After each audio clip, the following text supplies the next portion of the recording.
Welcome to Bible Primer, Episode 8. My name is Doug, and today we're going to discuss the monarchy period. The monarchy period is also known as the United Kingdom. I just didn't want to call it the United Kingdom because people might think I'm talking about Great Britain or something.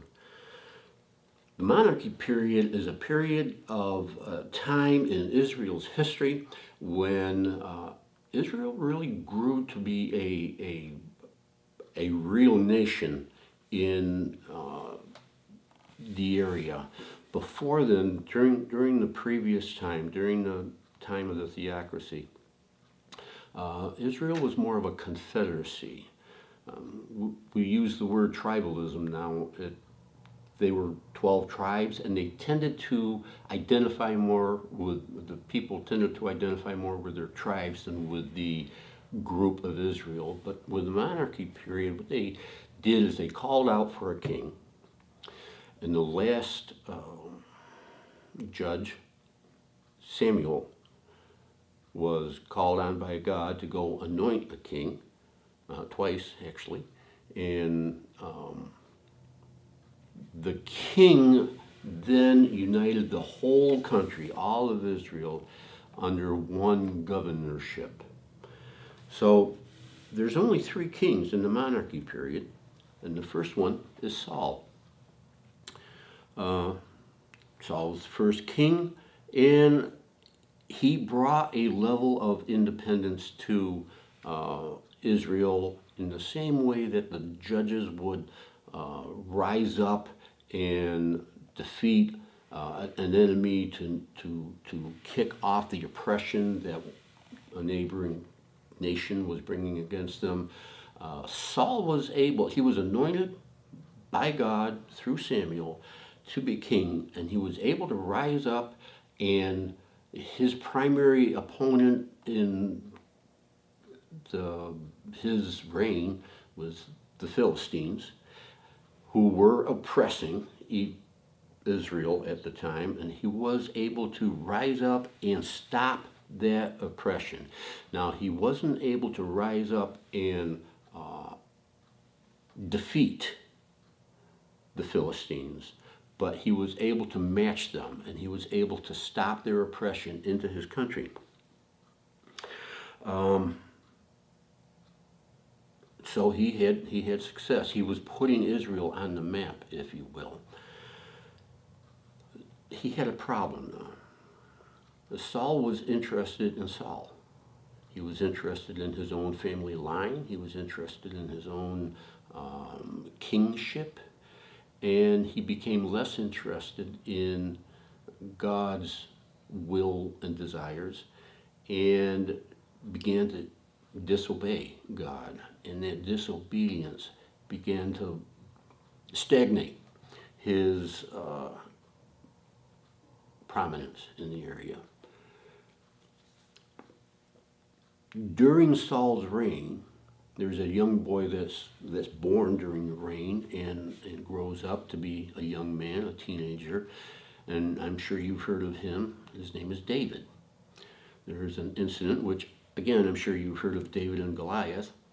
There's a point at which Israel and the Philistines are facing off with each other. Now, they're fairly evenly matched. So for 40 days, neither one advances on the other. They're just in a standoff. They're just on one side of the field and on the other side of the field, and you blink first. One of the reasons why is because the Philistines have a giant by the name of Goliath who comes out and threatens. He intimidates the Israelites. David, who is not in the army, he's too young, he's watching his father's sheep while this is going on, is sent by his father with some bread and some cheese and said, go do two things. Give some supplies to your brothers who are there, on the line, and then bring back word to me as what's going on, because there doesn't seem like anything's going on. So David goes to the line. He sees Goliath up there mocking Israel and their God. And he says, I can take this guy. So you probably know the story. He shoots a stone in a sling, hits Goliath in the head. Goliath comes down, he beheads him. All the Israelites say, yeah! And they charge the Philistines, and there's a great, they won the battle. Well, obviously, this would impress Saul, who is interested in his kingdom, and David comes into Saul's service, and Saul likes David. He is very successful in what he does. Saul puts him in charge of his troops, and David is very successful, and Saul gives him one of his daughters. Saul becomes David's father-in-law.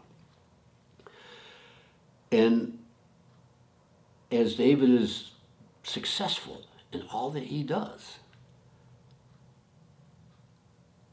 Saul